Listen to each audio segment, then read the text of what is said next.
Good morning, afternoon, evening, no matter where you are around the world. Welcome back.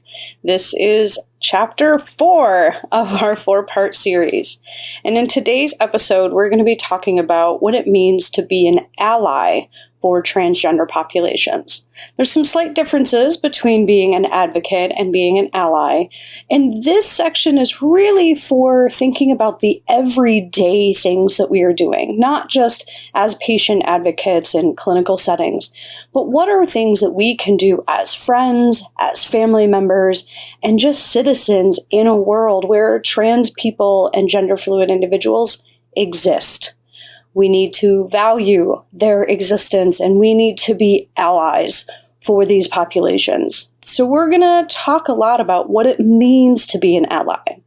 But first, I actually asked a few of my friends to talk about what it means to be an ally. So let's start off with hearing their definitions and their views of what it means. So I don't think I understood what being an ally or an advocate meant until I started doing, even after transitioning, until I started doing the training and kind of like training people to be allies and advocates at different levels and thinking about sort of, what that means. I think one of the things that I have struggled with, and this is part of the reason why I left my church, the Unitarian Church, is that I was being misgendered and that I was responsible for doing all of the work to make that correction, right? And it wasn't that it felt like at some point intentional. And like I said, I would leave and I would be upset. I'm like, why is this going on? But and so I had left initially, and then people talked to me into coming back and they said, we're on your side. We're going to stick up for you. We're going to help you. And then nobody ever says anything, right? And so it's a lot of emotional work to do that. When someone is being misgendered or dead named or outed in some way, that's really tough. And it's a lot of work to do. So I think that for allies and advocates, just helping, if you're in a place where someone's experiencing that, be the person that helps with that emotional work. And it starts by asking that person, how would you like me to help you in these situations if it happens? So I don't think I understood what being an ally or an advocate meant until I started doing, even after transitioning, until I started doing the training and kind of like training people to be allies and advocates at different levels and thinking about sort of, what that means. I think one of the things that I have struggled with, and this is part of the reason why I left my church, the Unitarian Church, is that I was being misgendered and that I was responsible for doing all of the work to make that correction, right? And it wasn't that it felt like at some point intentional. And like I said, I would leave and I would be upset. I'm like, why is this going on? But and so I left initially, and then people talked to me into coming back and they said, we're on your side. We're going to stick up for you. We're going to help you. And then nobody ever says anything, right? And so it's a lot of emotional work to do that. When someone is being misgendered or dead named or outed in some way, that's really tough. And it's a lot of work to do. So I think that for allies and advocates, just helping, if you're in a place where someone's experiencing that, be the person that helps with that emotional work. And it starts by asking that person, how would you like me to help you in these situations if it happens? The point of being an advocate, being an ally, is not to speak for a community. It is to help amplify the voices of that community. Don't just start pulling things out of your brain to say them because you think it's right. Even if you ask someone, it might just be a better idea to,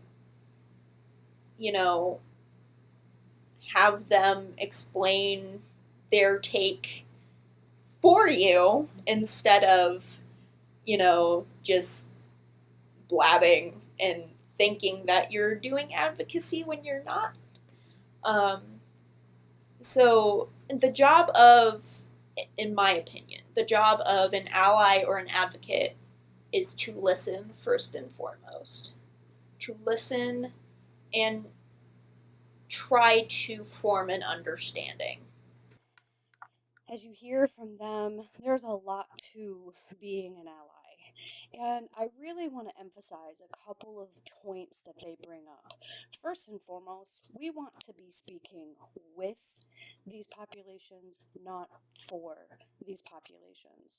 I've said this time and time again in a number of speeches and talks that I have given, that the main reason that I like to share stories, and even in this series, sharing their voices, it's because it's not my story to tell, it's theirs. But I have an opportunity to share those voices and bring in the ideas of research to those stories to amplify those voices. So it is always my goal as an ally to share and walk with, not walk for or speak for. Always, always, always, I want to use the platforms and information that I have to be an advocate. I'm going to help wherever I can, and I'm going to do that work from the communication basis that I come from. Those are the skill sets that I bring. And as an ally, I encourage all of us to think about what skill sets we bring to be an ally. What are the things we can do? If you are really strong in counseling, then offering that counseling. If you're a networker and you're somebody who can build the pieces and put pieces together and connect people, that's amazing. If you are working within clinical settings and can change policies and can change the organization to make it more trans-friendly, that would be amazing. But the bottom line is that we all have something that we can give and that we can do. And when we're coming from that place of allyship and trying to help these individuals, that's what we want to do. Another thing that we can do is we want to make sure we are voting. Voting. Getting active and having a say in what is happening in today's world is incredibly, incredibly important. If we're not voting, if we're not using our voice to help protect against the laws and the individuals that are passing laws that are constantly working against the transgender and LGBTQIA population, we're missing a huge opportunities to be allies. We have to use our voices. Lastly, as you will hear time and time again throughout this video today, we have to show up. We have to show up every single day. We have to show up in person. We have to show up online. We have to show up when individuals are spreading misinformation and correct them. We need to show up when our clients are kind to us, and we have to show up when maybe they're having a rough day and they're not in their best place. We're going to be tested as allies. We're going to be tested as patient advocates, but it's so incredibly important that we show up each and every day. And on the days that we might not be able to show up in our best ways, we recognize that. And maybe we do something else that day. But we have to show up for this population so that they know that we are the ones that are trustworthy, that we are the ones that they can confide in, and that we're going to be there for them. There's a whole lot of mistrust and a lot of misinformation, and it really kind of starts to wear on you after a while. So we have the ability to show up every day and be an ally. So that brings us to our objectives. What are we here to do today? Primarily, I want to overload this video with stories and experiences of the individuals that you've been hearing from across this series. Some of these pieces might have been mentioned in other videos, but what they have to say just rings so true that I wanted you to hear it again. I want us to review the tips of what it means to be an advocate and, more importantly, an ally. All of the tips and skills that we've been talking about over the course of this series apply to be an ally. And we're going to talk about a couple of different ways and areas that we need to be getting involved. And I want us to discover new ways that we can be involved in challenging systems and barriers. We're going to spend a little bit more time today thinking about all of the different barriers and ways that we need to be involved just on an everyday level. And again, thinking about policies and procedures and things that we can do in the settings that we're involved in and ways that we can make things a little bit better. So let's start off with some basic tips, some basic steps that we can take right now. There are just a number of things that we can do that are easy and simple and small, but make a huge difference for the populations that we are working with. So first, we're going to hear from Quinn as he talks about some advice that he has for young people and for anybody really when we're working as an ally for our transgender friends. And then we're going to hear from his mom. I was so incredibly lucky to get to talk to both of them, and we're going to hear from both of them a few times in this series. And she's going to elaborate on what it's like to be both an advocate and a provider as well as a mom. So let's hear from them now. Parents or other people really listened when the trans person said, "Hey, I am this identity." Honor that and brought that up by using the correct pronouns and getting those gender affirming services like binders or packers or and getting educated themselves, because trans people, it's not their job. I mean, they can, and I'm very open and say, I will help you, but it's not everyone has that space to do that. So them going out and doing the research themselves and making sure that they're going in the right way from trusted sources, not Fox News or something like that. Like the American Pediatric Board, or there's someone like that that's, trustworthy. And when saying, hey, this current climate, these people that are saying trans affirming care is wrong and is corrupting or whatever, listening when the trans people are saying, no, that's not right. That's not how that works. And then, I know it's not possible for everyone to get that care from doctors and stuff, but if you're being able to really be their backup and have their back and listen to their needs and then honor those needs and advocate for them.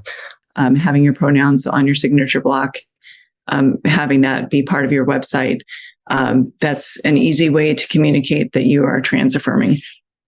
When you meet a client, introducing yourself with your pronouns and asking them their pronouns, or I prefer to say my pronouns and let them respond with their pronouns so that they're comfortable giving those to me, and then using their correct pronouns when they give them to you. I already mentioned not over apologizing if you do make a mistake.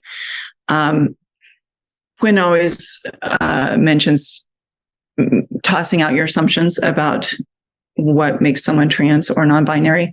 So there's the assumption out there that if someone is trans, then that means that they have to be on hormones and they have to go through surgery and they have to do this and they have to do that. And every trans person is unique and there's no right way to be trans. And somebody can be trans and they can be trans male and dress feminine and not go through surgery and not go through hormone, and they're still trans. Being trans is just how they identify their gender. The best starting place for us is to start by listening. And I've already said this again, but we really do want to make sure that we are spending a lot of time listening to the voices we hear in the media, listening to the voices of the trans and LGBTQIA populations about the things that they need, and most importantly, in my opinion, listening to what others are saying and helping to correct, helping to educate. That is going to be really key. While it wasn't mentioned in some of the videos, some of the conversations that I've had with my friends about some of the most important work that they have seen is when Others are misgendering or spreading information that's not accurate about what it means to be transgender, and having people in their lives that do the emotional labor for them and making those corrections. And this is something that might be little, but when you're having to do that over and over and over again, and talking about the importance of pronouns and normalizing what it means to ask for names and ask for pronouns, it really does add up. You'll hear this idea about emotional labor coming in across a few of the videos today. And that emotional labor, the little things that we do that just weighs on you. Think about times where you're like, do I really have to explain this again? And just that exhaustion that it can cause. That's what we're talking about. Imagine if every single day you had to explain your existence to people. And that's what our friends in the transgender populations are having to experience. So as much as we can, listen and do, and again, show up for these populations, it's going to be really key. So let me take just a second, and I'm going to bring Jay back, and he's going to talk a little bit more about what it means to be an ally and just some areas that we are really needed.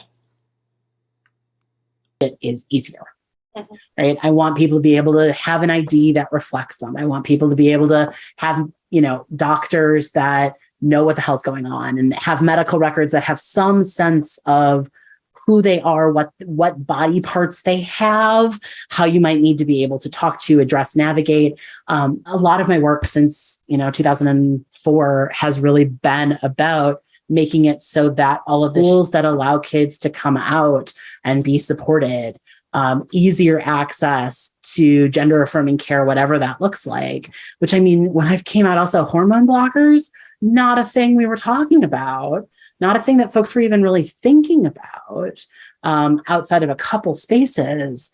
And now that is becoming a much more normalized part of care, but still very expensive and very inaccessible for many people. And potentially, again, does this make me hypervisible? Does this make me invisible? Does this put me at risk? Does this guarantee me safety? What does this mean about my own relationship to my body, let alone anybody's around me? How are laws set up around guardian or parental or other adult consent? Do you need one? Do you need more than one? Is the state involved in this? Like all of this stuff that is, quite frankly, just concentrated on the moral panic of transness. As Shay has just mentioned, there seems to be a bit of a panic surrounding transgender issues. And this is why we are seeing increased barriers and laws and policies that are working against getting the care that these individuals need. Trans-friendly care is life-saving care. And as allies and as advocates, we can help make these things better. We can help our trans individual friends overcome the barriers that are being put before them. As I said before, by being there, by showing up, and most importantly, by voting. We got to vote down those policies so that they can't get even worse. Another thing that we can be doing is doing our own research. And we've heard this time and time again in some of these videos, that we have the ability to look things up. We have the ability to do these types of trainings. So you've already started that process. There is a lot out there that can provide you information. There are incredible documentaries out there. There are incredible books, both fiction and nonfiction books. And I was given the suggestion to read some fiction books that are written from the perspective of a trans character. And it really does lend a whole new viewpoint to take into consideration. So I'm going to consider that research too. But there's so much that we can do to get accurate information so that we then can help educate, again, reducing that emotional labor load, and just gives us that information. And so that we can kind of provide that Trans 101 in our interactions with individuals so that they're not having to go to someone who is trans and ask those questions. We can be a source of information and speak alongside again. So I always want to encourage you to do some of your own research. The next thing that we want to be thinking about is how we are asking for and sharing our pronouns. We've talked about pronouns a lot in this series, and that is true because it is the foundation. It is a starting place that we want to begin with in every conversation.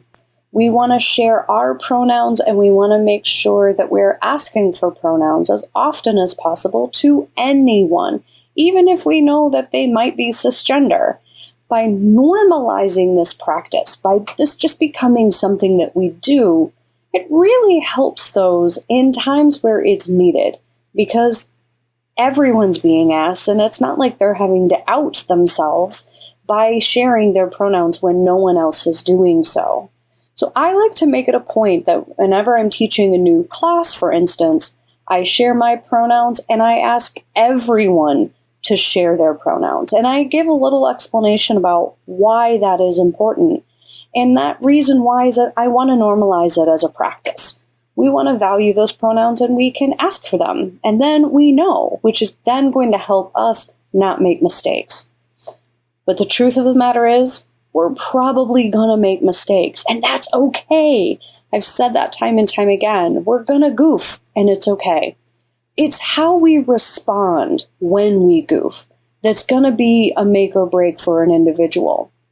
Now, Kim shared with me something that her son shared with her about what he would really prefer people do and why it's so important that we respond the way that we do. So instead of me sharing that story, let me have Kim share that story with you.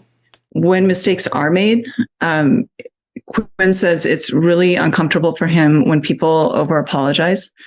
He prefers that if somebody misgenders him, that they just say, just correct it. He, and move on.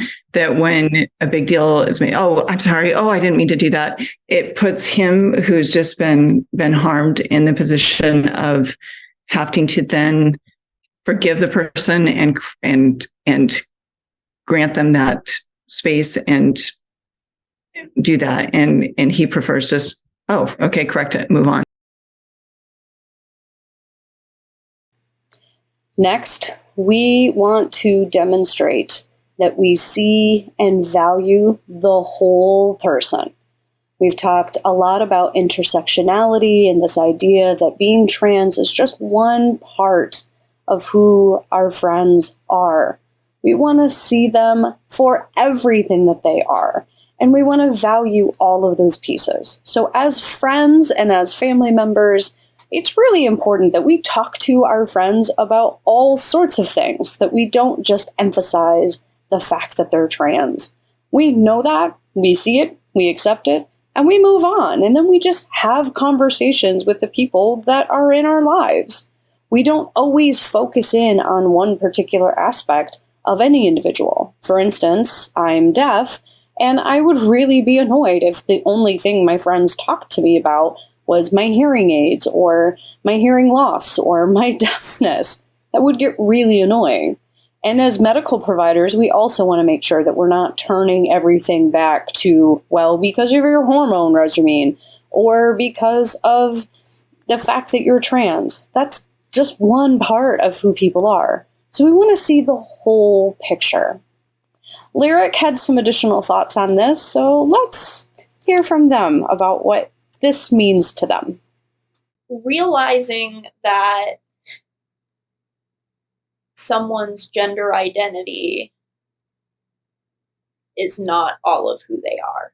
I feel like for some doctors that I've seen, it's almost like the whole transgender thing is looming over me all the time. And that's going to be like the follow-up question for them after I get done talking about what I want to get to. So it's almost like, okay, here is my patient's name and pronouns. Cool, I'll call them that. And if they want to talk about their transition with me or anything like that, then there's the space to ask questions. We can also not forget that this population has a long history, and for many individuals, that history comes with trauma. And we've already talked a little bit in episode 3 about how we can provide trauma-related care, trauma-informed care. And so I'm not going to spend a lot of time going back on that. But I do want to take some time for us to remember how important that is, just in being a friend and especially being an advocate for any group, especially our minority groups. The trauma that they experience, both physical, family, medical trauma, there's a lot there, and that has a lot of impact on how people respond, how the choices that they make. So much comes into play.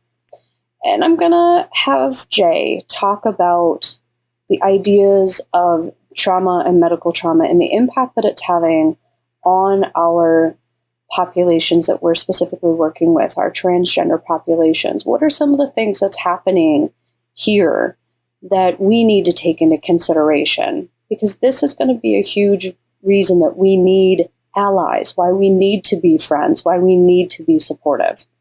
So let's hear what Jay has to say. Talk about medical trauma. So medical trauma is not necessarily sexual trauma either. It's my doctor didn't believe me. My doctor almost killed me because they didn't believe my pain level. They gave me the wrong medication. They didn't believe my allergy. They didn't read my chart effectively. They kept misgendering me. They kept misnaming me. They were physically rough in an exam, which is unfortunately fairly common. They tried or were successful in forcibly referring me for mental health care or otherwise locking me in a psychiatric hold for a number of time. They denied me access to care. They took it away from me. Like, there's so many things. Yeah, I said I was trans and they say, oh, I can't help you when I'm there for a broken arm. There's so many things that can happen, and people are carrying that into that room with them. So this is the other piece, is that even if you do excellent care and with that person make no or tiny little mistakes that aren't a big deal that you're able to recover from, right? They still are not going to potentially like you or trust you because they're bringing all of that in with them. And so being able to show up every day as trustworthy and keep doing all of the things that you need to do, which are not, do not fit well into a 40-hour work schedule, do not fit well into an 8-hour day, do not fit well into the speed in which health centers operate, do not fit well into the speed in and volume of emergency departments, for example. We need to be able to slow down, though, recognize when we're getting ahead of ourselves, re-regulate and slow down, and go back and do the thing that we needed to do. And that means having that extra question about, you told me this name and pronouns, I'm seeing it different in the chart. Do you want me to change the chart before you just go in and do it? Do you want me to document this in the notes? Do you want me to communicate it to the team? Do we need to change anything with your insurance? What else do I need to know? Mm-hmm. But only what do I need to know for this visit, not what do I need to know about everything else about you. And we can get to that later if we need to get there. When you go into human services, you have to be able to hold the trauma and anger and sadness and vulnerability and fear that people bring into a room with them that often shows up as frustration and anger and defensiveness, and be able to recognize when it's you and be able to change the thing you're doing, and recognize when it's the system. And both of those probably still need an apology and repair of the relationship, even when it's not your fault. You go, your doctor was wrong to do that to you, or I'm so sorry you experienced that on your way here, or you're right, what the receptionist did is not okay. These are the things that I can do to work on making this better for you next time. I'm so sorry I dead named you in the waiting room. What do you need now to feel safe? I am so grateful for all that Jay shared with us. He really takes the opportunity to be vulnerable and to share all of the things that come into play. And we recognize that some of the trauma and some of those experiences are going to play a role in how and when and why we ask questions. And that's the next basic step that we want to be thinking about, is how are we asking questions? We're going to be asking a lot of questions, possibly. And so we want to be thinking about a couple of key things just to have in mind as we get started. Now, before we get started, I'm actually going to take a moment and have some ideas shared by my friend Dakota about just some general advice and something to keep in mind before we start asking those questions. I think the broad question of like, what are your pronouns? Of course, that's okay. I think it's just going to individually depend on the person, because for me, like, yes, I don't owe you an education, but if you're coming from a place of like genuine curiosity or you're wanting to educate yourself, then yeah, I'll probably answer whatever question you have. But other people, they don't want to talk about it. Like, it's rude to even ask them what their pronouns are, which, I mean, I don't understand that, because I would rather have somebody ask me than misgender me. Mm-hmm. But I think it just kind of differs person by person. I know, like, in the medical field, since that's like what we're talking about, I mean, if I have a doctor come in the room and they ask, like, hey, I see on your chart that your name is different from your preferred name, like, how should I identify you? Like, that's fine. Like, I would much rather have them do that. And I'll explain to them, you know, like, I'm male, but I was born female.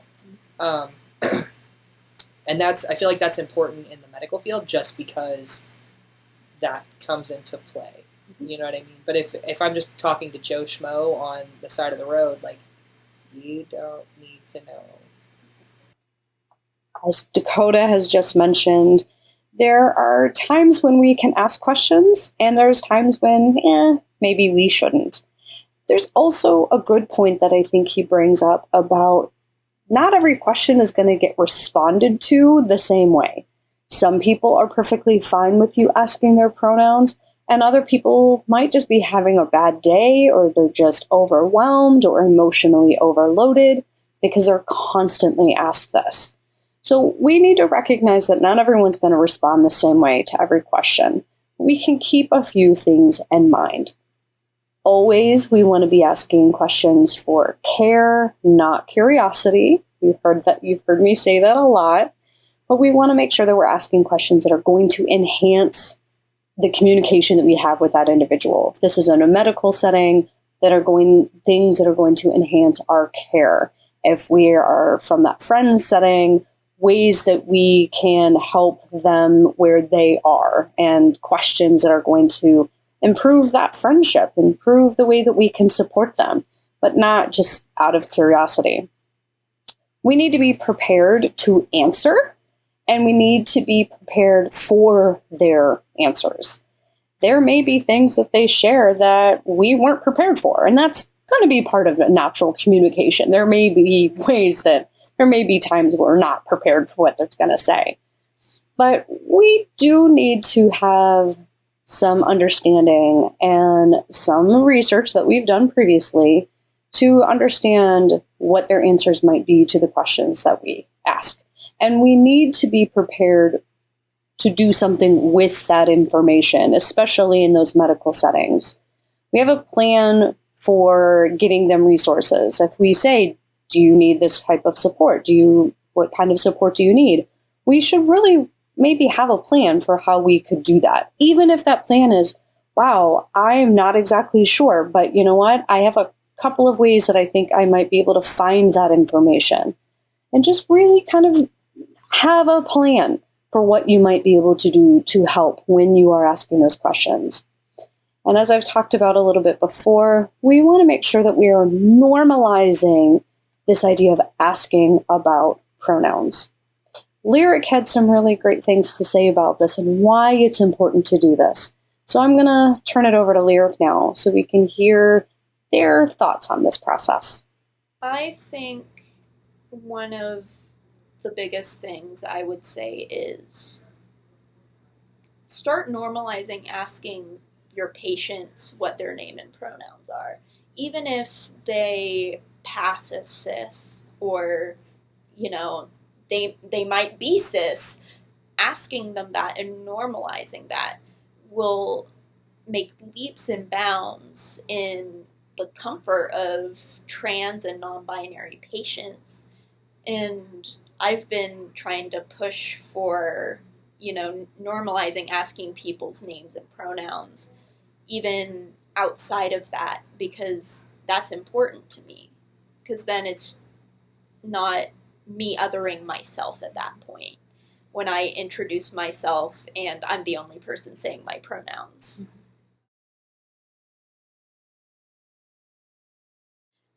Don't ask people what their dead name is.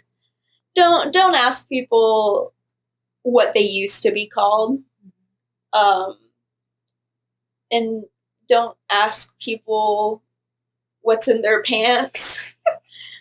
Like, that should go without saying, because One would think, but sadly, that's what everybody says. yeah, because if you ask me that, despite the fact that I know what you're asking me, I'm gonna pull out a rock and just say I have this cool rock in my pants.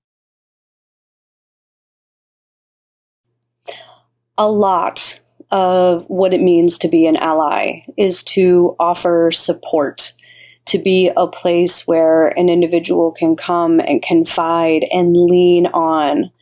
And one of the best places for support should be our family. And if you remember in episode 2, family is often not always the best place of support for our transgender and gender fluid friends. So they often have to find found family, friends and loved ones that they bring into their families, whether it's within the community or outside of the community, but they make and find their own community. But it's really important, and it would be really wonderful if, as family members, we are listening and we are believing those around us, because they are family, whether it's blood or not. I just want to consider us all to be family. So we're going to listen to a few of my friends as they talk about why it's so important and how we as family can support our trans friends and family members.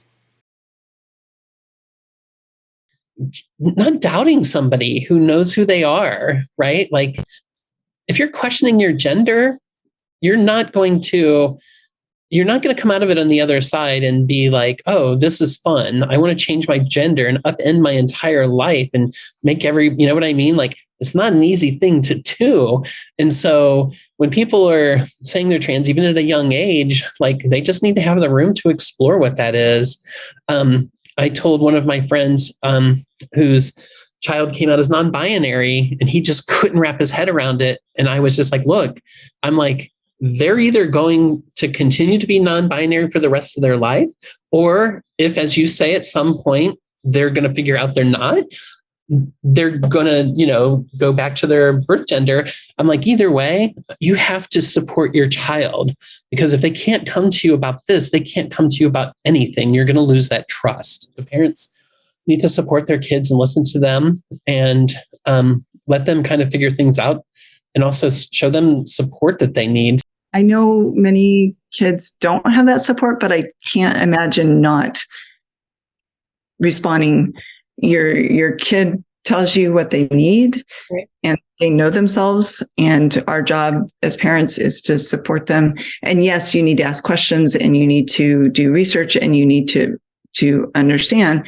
But so much research has been done to show that gender affirming care is life-saving care. And that research is out there. The medical research is done, and we need to embrace our kids. There is a lot of misinformation out there. So unfortunately, if you go down the wrong rabbit hole, you will be unfortunately misinformed. But the research is there. Now, sometimes when you are an advocate for a family member, especially if you are also provider of a trans family member, things can get even more complicated. And I, again, am so grateful for all of the participants that were a part of this process.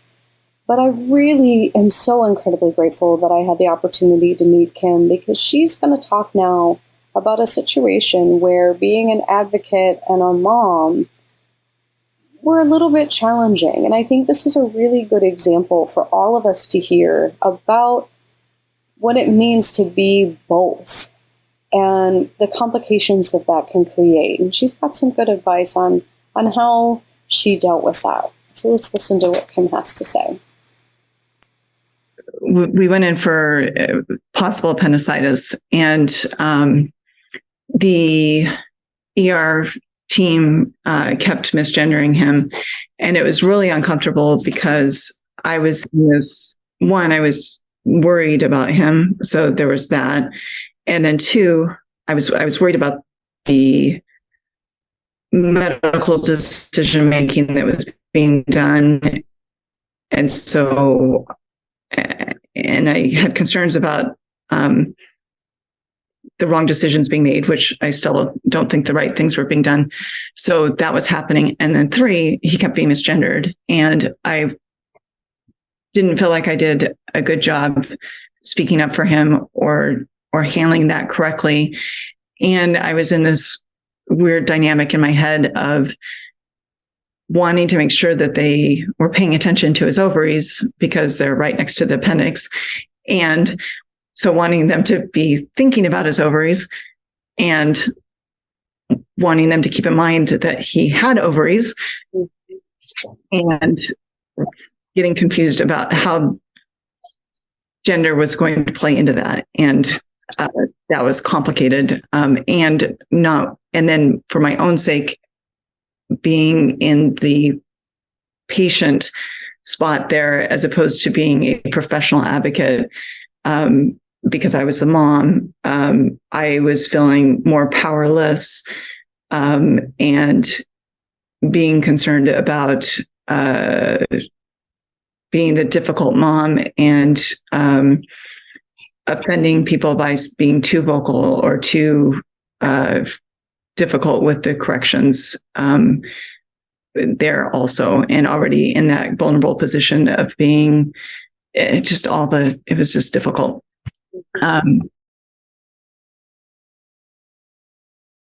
As I mentioned before, being able to have community of support, whether that's actual family or what we call found family, is going to be key.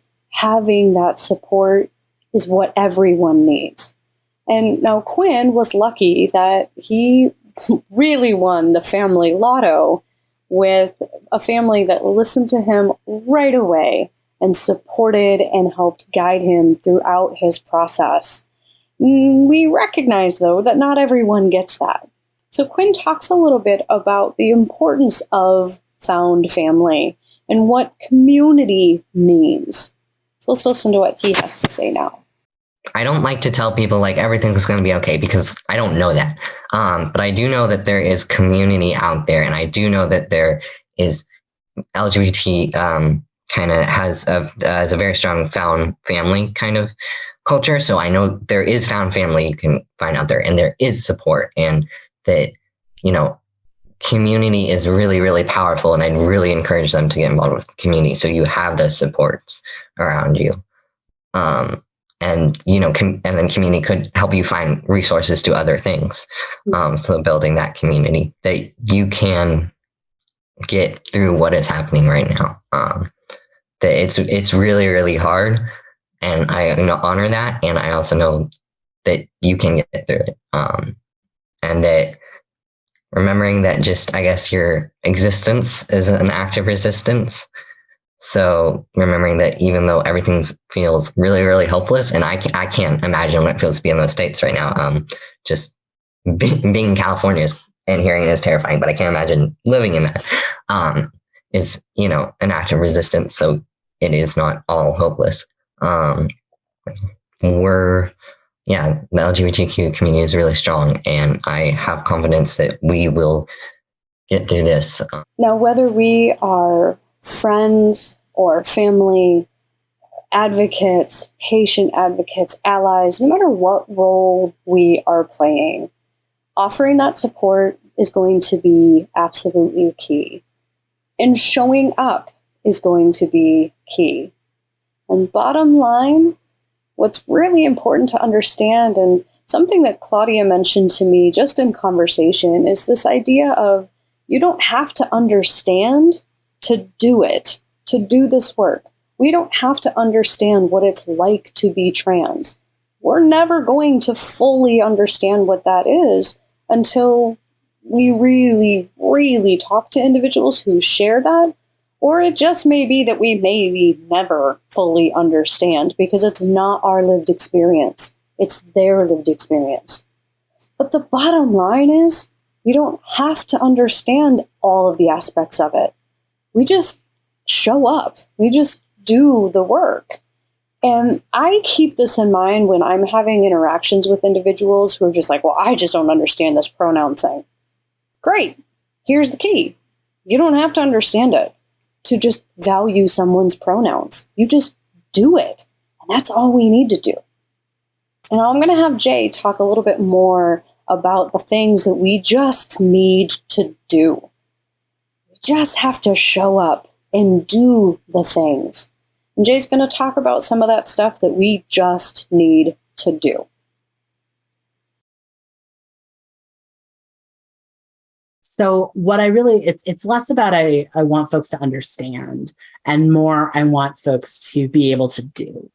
And so the things that I want them to be able to do are fully humanize trans people around you, which sounds simple. And it seems like, well, of course, I always treat everybody as a human and I fully humanize it. No, that means eliminating bias. That means figuring out your triggers. That means getting rid of some of that gets in the way. That means not just stopping with yourself, but doing other work with folks around you so that you're able to stop having your first response be a habitual response that is based on bias and rather have your first response be one that is built on a more expansive view of trans folks and trans health. I want folks to operate as though trans folks getting protection, support, rights, welcome, whatever. And again, civil rights is not the be all and end all. It never will be because it is policy. Policy is not going to save us. And also there's so much more beyond that. But to actually operate as though that trans folks are not a threat. And in fact, that if your policy, if your program, if your healthcare, if your form, if your survey, if your research, if your book, whatever, if your school meets the needs of trans people, it's going to meet other people's needs based on gender. It's like if you meet the needs of the folks who have the most access needs, you will meet the needs of people who have fewer access needs. Another thing that we need to be mindful of, as I've mentioned before in a few of these videos, we need to be better at inclusivity. We need to get more voices. We need to be doing more for a variety of populations that are minority populations. We do a lot of work from a white perspective, and I own that and I recognize that. And there's a lot more that we need to be doing to collect diverse voices and share and amplify those voices. Jay made some really good points about this. So one more time, I'm going to turn it over to Jay to help explain why some of the different areas that we need to be thinking about as allies.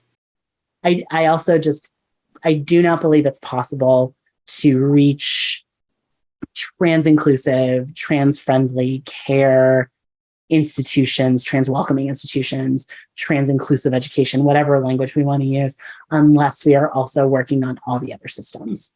Because if we're just looking at trans stuff or we're just looking at queer stuff, what we're really looking at is white, queer, and trans people who are middle class or better, who are able-bodied, who are not immigrants, who speak English as their first language, et cetera, who have who have a bachelor's degree or more. That's who we're building for if we're only looking at one thing, because everything else just kind of defaults. So there's a lot here to unpack. There's a lot to being an ally. There are many areas and facets that we want to be thinking about. So we really need to continue to be doing work. We need to know what is happening so that we can be better advocates and better allies. And there's a lot happening in the media and in laws right now, and it is making it more and more difficult for people to get the care and support and help that they need. It's getting so dangerous that sometimes individuals don't even feel that they can talk out loud about who they are, and the voices that they have are being silenced because of fear for what might happen. So let's take a moment and hear from Kim and Quinn about some of these things that they're seeing happening that we need to be more mindful of. All the political stuff that's happening right now to keep and I can't cite them all, but all the myriad of bills right now in the various states to keep trans people from accessing hormone therapy, to keep parents from being able to allow their kids with the support of a medical team and their own support, and to be able to have their children get the treatment that they want. All the debate around transgender athletes, just numerous. The ability for people to use the correct bathroom. I mean, that the access to a gender neutral bathroom at the local hospital, whether there's access to a gender neutral bathroom. People don't use the bathroom when they go out because they can't safely do so, and the rate of UTIs and whatnot is higher among trans individuals because they can't access a bathroom. That's a problem. And those are little things, but I mean, they're big things, but they're compared to being beaten and killed for being trans. A bathroom feels like a small thing, but it's a big thing too. It's going to get really rough out there soon with Utah and Florida. Well, Utah banned gender affirming care. Mm-hmm. Florida's Board of Medicine just voted to ban it. I don't know if that's been enacted. So it's going to get very tough for trans people out there. And I imagine people are going to die from that. So just trying your best to fight the system that's putting, that in place, and fighting against that, because it's, really dangerous to be stripping gender affirming care away. And advocating against, this is kind of general, but against bias, because there's a lot of misinformation that's coming out and painting trans people as like predators and just people they, what they are. So combating and saying, hey, that's not okay. That actually leads to a very dangerous and slippery slope. And yeah, I'd say really, really supporting the people that are in those states and trying your best to give them support and resources so that they can, get that care. And not everyone can move out of state, but maybe, giving them the support to maybe try to get that way. And yeah, I'd say really just combating the misinformation and combating like doctors that are being biased and misgendering and, repeating harmful stereotypes or things like that. As we finish up this series, I want to encourage everyone watching to just start somewhere, right? There's so much that we need to be doing, and there's so many areas that we can get involved in, but we can all make a difference by starting somewhere, by using gender neutral terms on a regular basis, by normalizing the asking for pronouns, the getting information and helping to dispel misinformation that's out there, by voting, by listening, by offering a kind, safe space for individuals to just be who they are, to celebrate everybody's individual identity and meet them where they are. All of these things are going to be incredibly, incredibly key. Doing all of those things shows people who we are and what we're doing. So one last time, I'm going to ask Jay to talk about what he means by this idea of don't tell me, just do it. Don't tell me, just do it is the one. Like, there's not about communication. It's not about advertisement. It's about building relationships in queer and trans communities, and then showing up for your patients, showing up for your clients, showing up for your community, showing up for your peers over and over and over again as individuals, as teams, and as organizations to prove I'm here, I'm trustworthy. Often there's this idea of like, we just need to build trust. No, you need to show that you're trustworthy before I can invest any trust in you. You need to show up over and over and over again, trustworthy. I want to thank everyone for showing up. You have shown up for this program. You have shown up for individuals. And I know that you will continue to show up. And that is bottom line what we need to do. And that is going to be incredibly helpful for the populations that we are working with. So thank you for all that you are doing. Thank you for being a part of this series and for listening to these voices and to listening to what I had to say. It's incredibly, incredibly helpful. So thank you for showing up. As mentioned before, we recognize that there are many voices, perspectives, and experiences that we haven't been able to really touch on and hear from and include in this 4-part series. We recognize that this 4-part series can't cover everything. Our vision here is that this is the starting place. And the next part of this journey is to actually hear more from you. We invite anyone who is transgender or gender fluid to share their story, share their experiences with us. If you are an advocate and you are working with these populations and you'd like to share your insights, we want to hear those. We want to hear the stories and experiences from anyone who's working within this population, whether you are a member of the population or advocating with this population. We want to hear from you. We want to hear the tales and experiences, the things that are going really well, and maybe the things that highlight areas that we need to work on. Health Advocate X will be sending out information soon that includes ways that you can type up your stories and just share that way.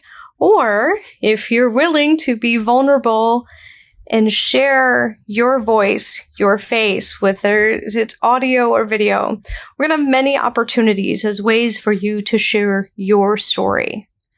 The goal with these stories is that we continue to learn and grow and hear firsthand accounts of the things that we can be doing to become the best possible advocates. So we hope that you will join us, that you will trust us to incorporate your voices and your stories and to learn from you. Again, thank you so much for showing up. And again, thank you for your willingness to share your experiences. I can't wait to hear more from you and to continue on this process.